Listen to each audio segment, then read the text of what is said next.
Hey, so just like it took us 900 and plus chapters to get introduced to I'm of the World Government, the possible final villain of the series, it also took us 900 and plus chapters to get some kind of a Deku versus Bakugo friendly rivalry dynamic going on between Luffy and Kid. But then of course, according to the reliable words of a One Piece editor, the story of One Piece is 80% complete.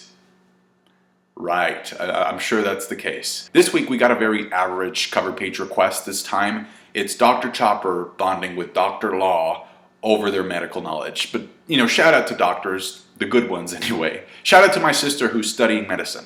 There's a bunch of news going around in the capital, and we get a very brief character introduction to this guy called Kamaso the Manslayer, which I'm pretty sure has to be one of the remaining two samurai that Kinemon mentioned by the names of either Denjiro or Kawamatsu. And we know this because Shutenmaru, who's actually Ashura Doji, was also going under a different name. So this Kamaso guy has to be either Denjiro or Kawamatsu. He even fits the silhouette that we get because of his long, wavy ponytail hair. Now what's interesting though is that he's using a scythe instead of a katana. And in this chapter, once again, Oda stresses the fact that samurai use katana. Therefore, the 9 samurai of the prophecy have to have a katana. There's an old guy in this chapter specifically stating that only samurai are allowed to carry swords in this country. So I'm wondering if this Kamaso guy has a scythe plus a sword that we didn't get to see in that brief appearance that we got. And we see a bunch of possible samurai recruits in this chapter that could sympathize with the cause of the Kozuki clan.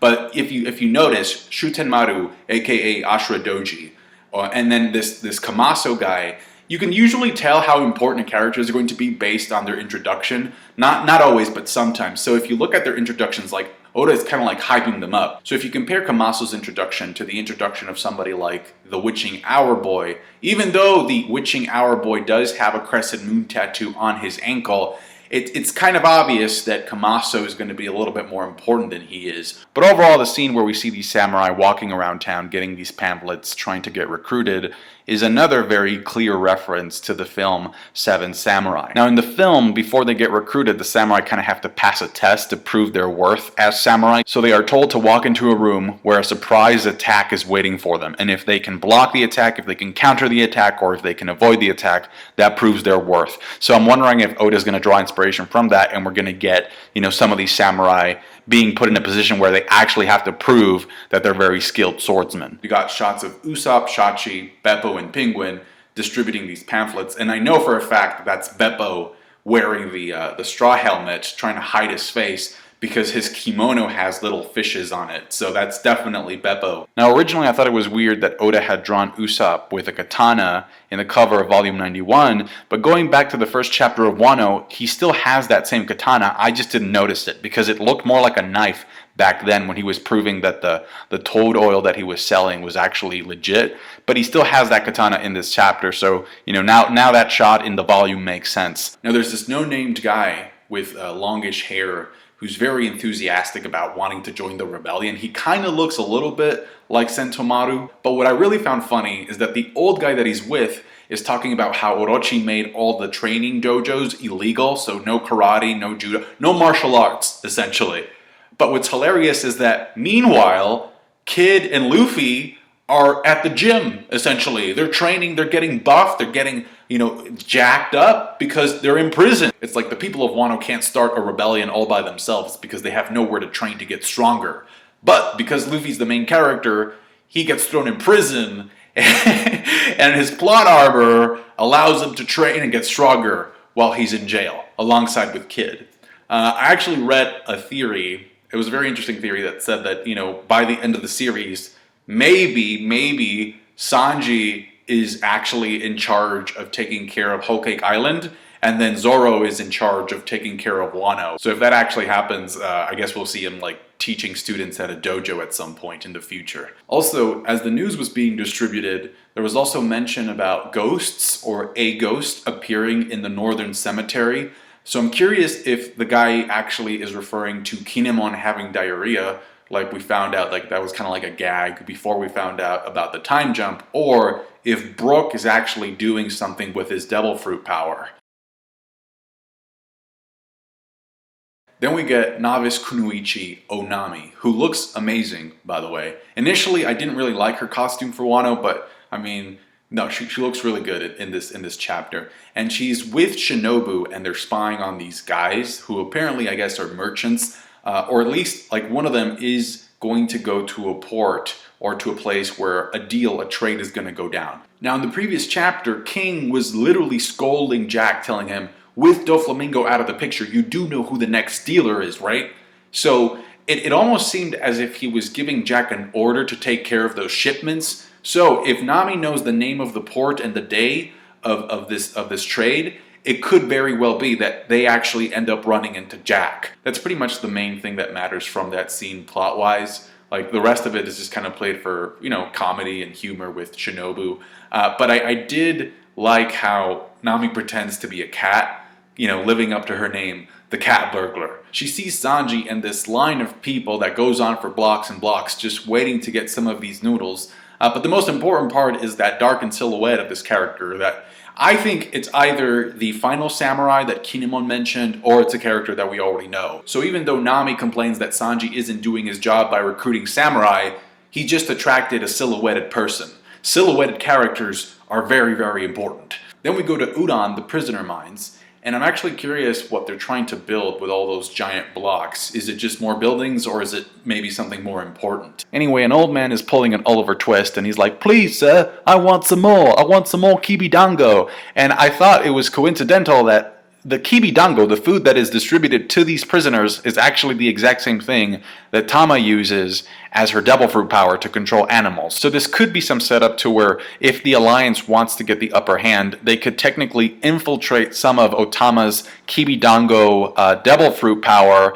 and then give it to the guards, and you know, they think that it's just the normal kibidango, but it's actually Otama's. And since we know that some of the main subordinates are artificial Zoan devil fruit users, then they eat that and then they have to literally follow Otama's orders. So it's a way of organizing like a pretty good prison break. To me, it's very clear that narratively speaking, this chapter is Oda's way of letting us know that Luffy and Kid are like around the same level, you know, like almost like equal rivals in many regards. We found out recently that Kid has King's Haki. We know Luffy has King's Haki as well.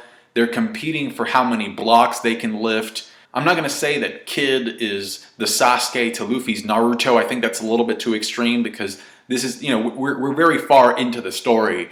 But I do remember at one point that Oda said that he made up the Supernova in like, he had like a day to come up with all these characters. But at one point I do remember mentioning in a video, I think it was a translation that I read by Sandman or something like that, that said that Oda knew that Kid was going to be important. Like out of the entire group of the Supernova that were introduced in Sabaody Archipelago, Oda knew this guy Kid, he's going to be important. Like he has a plan for Kid. There's a bit of dialogue here that I thought was kind of funny because it just literally reminded me so much of Bakugo where Kid is like, do you know how to count, you dumb monkey bastard? I feel like these translations at some point are just going to have Kid yelling, Shide! One of the major differences though is that like, and I don't know, I don't keep up with My Hero Academia, but does Bakugo actually kill people? Because, I mean, Kid actually does kill innocent people. So that's a pretty major difference in their character. Now, there's a point to be made here about the sea stone cuffs. A guard makes a very big deal out of the fact that, like, they're lifting all this stuff, even by being restrained with the Kuroseki handcuffs.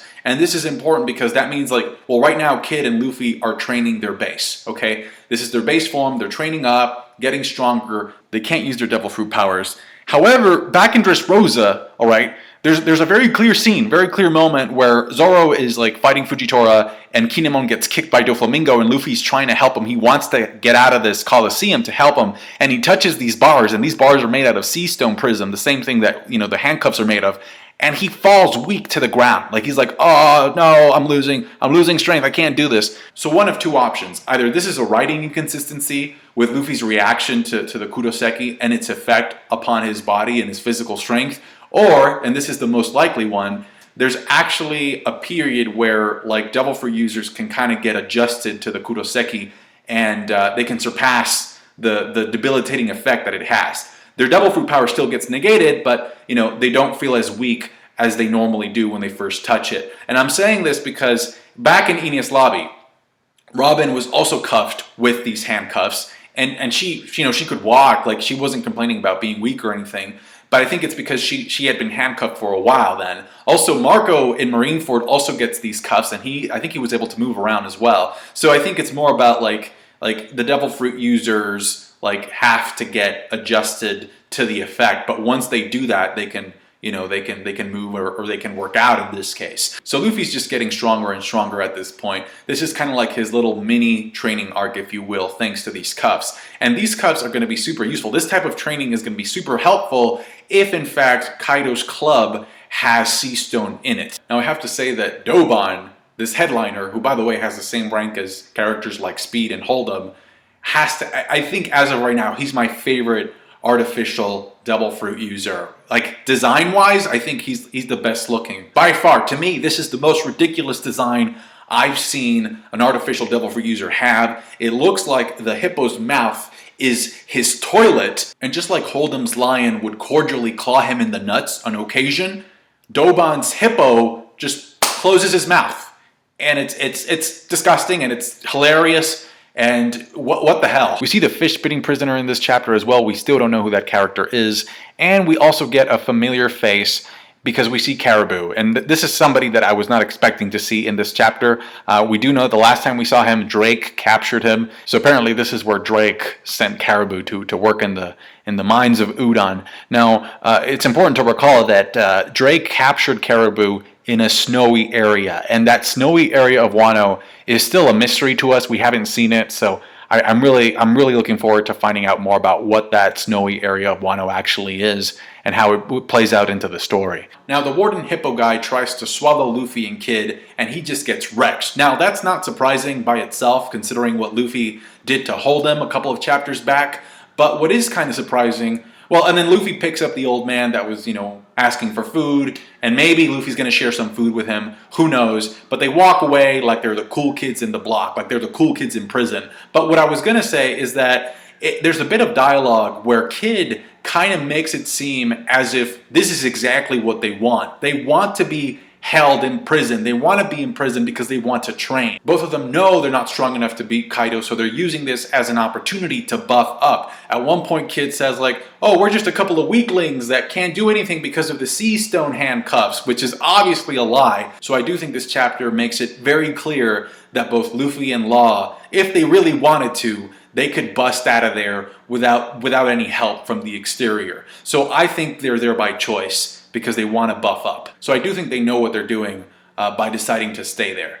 So that's pretty much the chapter, but before I go, I just want to talk about something, an idea I had during the week, and I didn't want to make a separate video just to talk about this one thing, so I'm including it in here. It's about Blackbeard and Moria, and I'm essentially just adding on to a previous idea about Blackbeard possibly getting Kaido's Devil Fruit by the end of this arc. So we now know that Blackbeard asked Moria to join his crew, and though I initially thought that he would refuse immediately due to Absalom being murdered, it's interesting that Oda didn't show us Moria saying no to the invitation. It's obviously setting up something, and I'm pretty sure I think I know what it is, so here's my take. One of the things that Blackbeard mentions to Moria is that Straw Hat Luffy is a hot topic in Wano, where Kaido resides. In fact, after Teach says that, we immediately cut to Moria processing the news. So here's the thing. Not only do we know that Moria has a huge grudge against Kaido because Kaido killed his crew, but we also know that Moria has always been obsessed with reanimating corpses of giant ogres so that he can use in battle. We see this with him using oars in Thriller Bark, and we see this again in Marineford when he expresses interest in using Oars Jr. Plus, we also know that Kaido's goal is to die. For whatever reason, the guy really wants to die. Now, what some fans think is going to happen is that Moria is going to jump in here in the middle of the final battle of the arc against Kaido, and he's actually going to help Luffy defeat Kaido by allowing him to use his shadows and make Nightmare Luffy re-emerge once again. I don't think that. I think what's going to happen is this. If the theory that Blackbeard is destined to have the 3 most powerful Devil Fruits in the One Piece verse is true, then that means he needs to get Kaido's Zoan Dragon Fruit ability, okay? However, we also know that Blackbeard is not a fair fighter. So him fighting Kaido 1v1, or at least trying to attempt to fight Kaido in a fair way is off the table. Okay, he's a pirate. He steals stuff. He plans stuff out. He schemes. So Blackbeard will arrive in Wano either when Kaido is about to be defeated or when he's already defeated. Because in order for him to get the Devil Fruit power, Kaido needs to die. Which again, that's kind of what Kaido wants anyway. So Marshal D-Teach, Blackbeard absorbs his Devil Fruit power, has the ability now to become a dragon, and then this is where Moria comes in. Because all that's left is Kaido's corpse. Moria takes one look at that thing. He uses his shadow powers on Kaido's corpse. And it's Zombie Kaido for the final war. Tell me your thoughts about the chapter and the content that I covered in this video down below. Thank you so much for watching. Like the review if you did. I appreciate that. Subscribe to my channel if you haven't done so already. And thanks again. Overall, solid chapter of One Piece. I'll catch you guys later. Bye.